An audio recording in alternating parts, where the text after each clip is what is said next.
You were going on 20, or 20 going on 21. I was going on 21. I had been 21 in June. Jerry was the youngest at 19.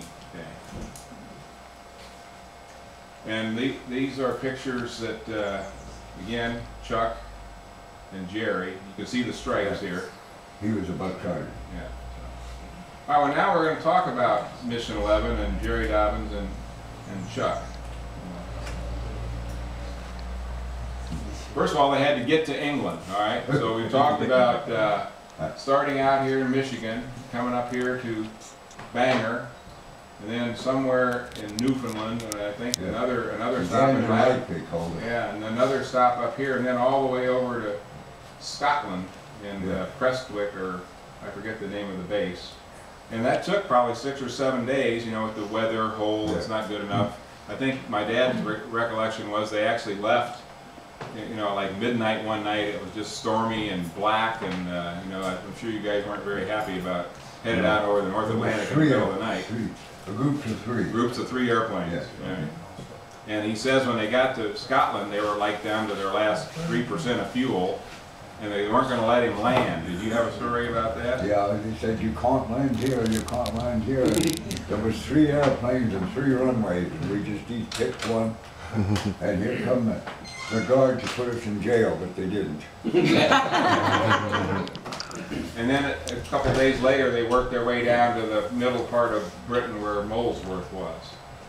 And of course, there were lots of airplanes and lots of air crews doing that. And of course, later on in the war, they had what they call the WASP, the Women Air Support Group. That would, they would bring in just the air replenishment airplanes across the Atlantic into the theater, the European theater of operations.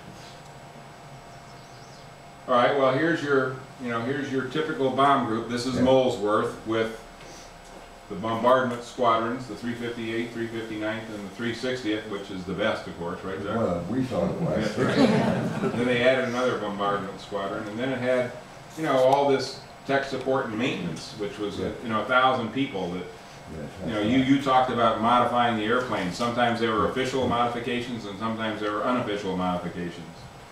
And this is a funny story. My dad's name is Mel Schulstad, and he became the group operations officer after his crew was lost. And the maintenance guy was named Mel. It was Mel McCoy. And so they, you know, they had to be pretty much in lockstep because you can't fly more airplanes than will fly. So they had to work it out every night. How many tomorrow? How many tomorrow? Now, home sweet home. This is the radio operator's compartment. Yeah, I didn't look that good. Well, go right. We're going to go back here. I mean, here you are at 24,000 feet. We can see other planes out there. We can see flak. You got one radio set. Is that right? Well, there were 7 transmission adapters that would change the frequency.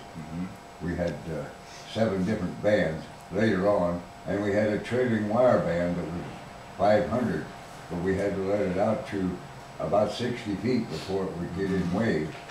And we finally modified that to a wing antenna, which worked real well. So you could talk to other airplanes in the sky? On the ground, not in the sky. Okay, all right.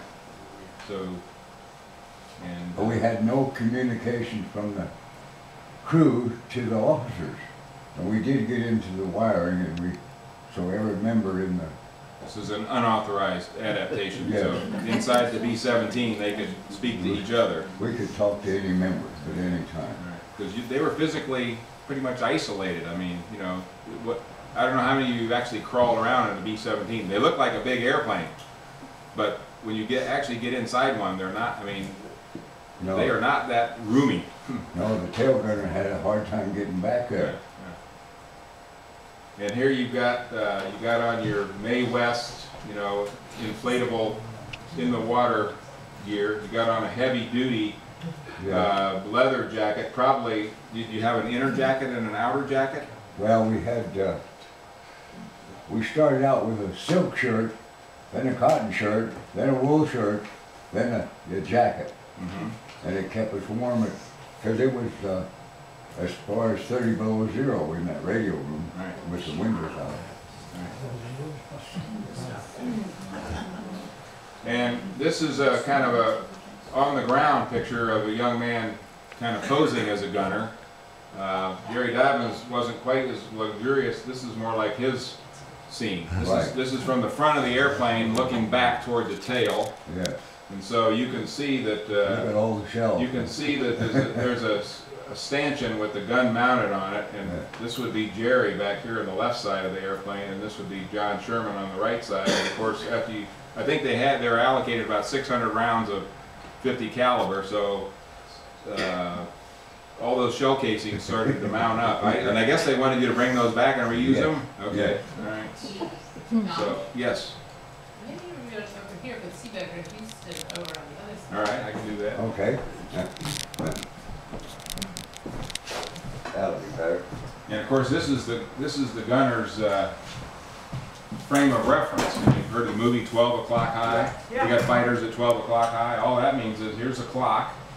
Yeah. The 12 o'clock position is the nose of the airplane, and you look up, and that's where the fighters were. Of course, they didn't stay there; they were moving. So that's how they communicated the position of enemy fighters as they came around the airplane. And they could come from the bottom up. Typically, they would come from the front of the formation right through the formation because they knew they didn't have a nose gun. Yeah. So when we put the chin turret in the airplane, that changed that. There's another view of a waist gunner. I believe that's on the left side of the airplane, and I pull a couple of quotes. Of course, good military organizations always have standing operating procedures, right? Yeah. So it's kind of like point the gun at the airplane, pull the trigger, and blow it out of the sky. Gunners will maintain an alert search in their assigned areas. Gunners will be in their assigned positions at all times when